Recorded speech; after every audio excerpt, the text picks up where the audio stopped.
Whiskey fam, time to sit down and grab a dram and listen to the soothing sounds of your boy Whiskey One. Talk a little whiskey.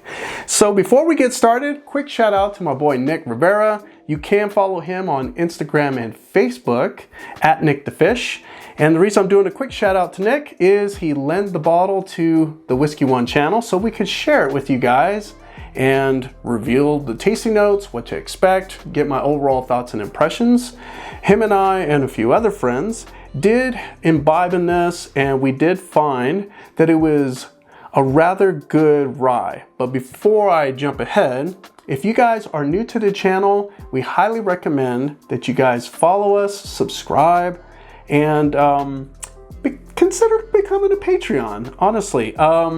There's going to be some discounts. There's going to be different merch that you'll probably get for free throughout the year, especially if you act now within the next month or two. We have some custom Whiskey One glasses, which I will be using to enjoy this rye for either a low price, or if you become a Patreon, you'll likely be getting one of these little gems for free. So hopefully you guys act soon and become Patreons and supporters of the channel. So without further ado, let's go ahead and get into the old Carter, shall we? Now, it's not stated on the bottle, but this is a 12-year straight rye. This is made from MGP Distilled, but bottled in Bardstown, Kentucky. So let's dive in. On the nose, sweet Kentucky rye flavors. Now, for some of you that enjoy rye, you tend to kind of get different styles of rye. If you're looking for Canadian rye, or you're a big fan of Canadian rye, they tend to be eucalyptus heavy. What I notice is some of your Kentucky rye is a little bit more sweet. So it's usually just a higher corn in the mash bill. Maybe there's a little bit of a high wheat. Maybe there's just a little extra barley. Now in particular, on the nose, what I notice is a lot more like molasses, honey, chocolate, like dark chocolate. You don't get a lot of eucalyptus. What you do get is more anise. So it's anise forward, but just kind of soaked in like chocolate. I love it. It's got also a little bit of cinnamon stick, little saddle, some leather. You know, you definitely get the effect from the oak being a 12-year. I'm ready to get a little sip. So cheers.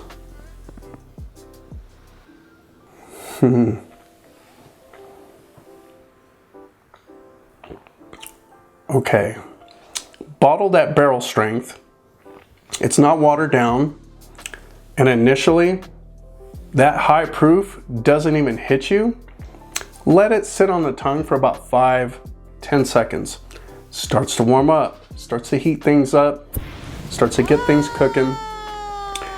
And there's a bit of that Kentucky hug. Oh man, it's warming, but it's also inviting. It's not a proof punch. I'm gonna take another sip and I'll go over the tasting notes.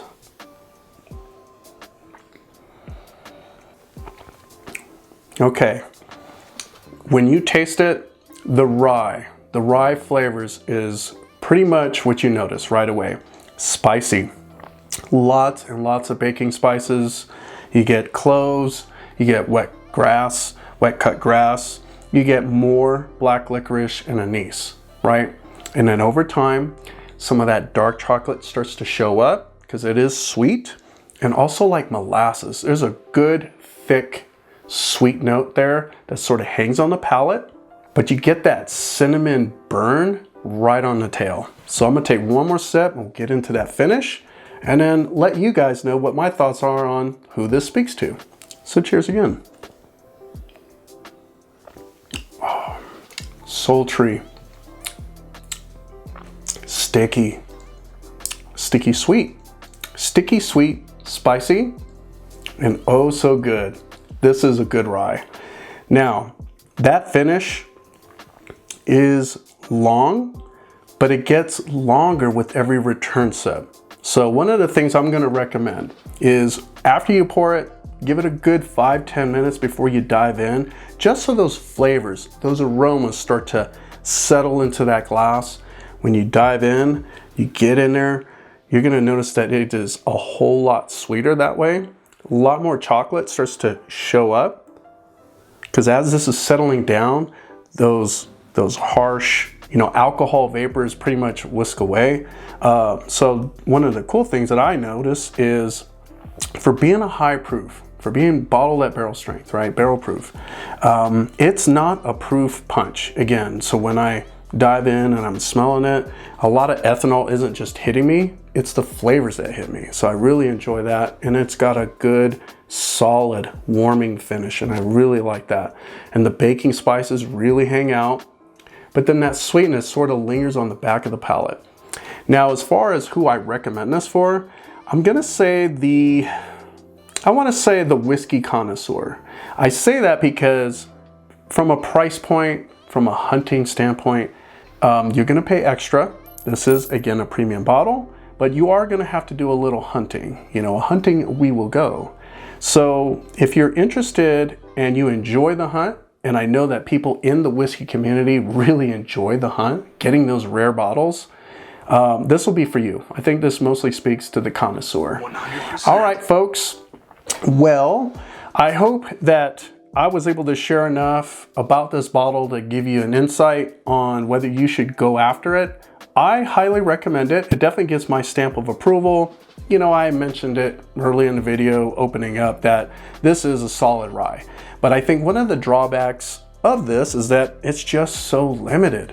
Looking at the label, they only produced about 1,404 bottles, and this is number 355.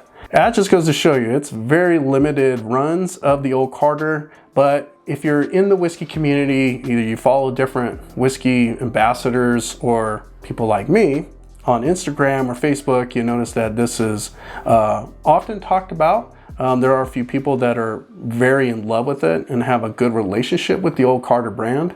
Now, I definitely enjoy it. So if you guys are, like I said, new to the channel, consider subscribing. We would certainly love to get your support. And if you're a return sipper, shout out to you too. We really appreciate the love and the support.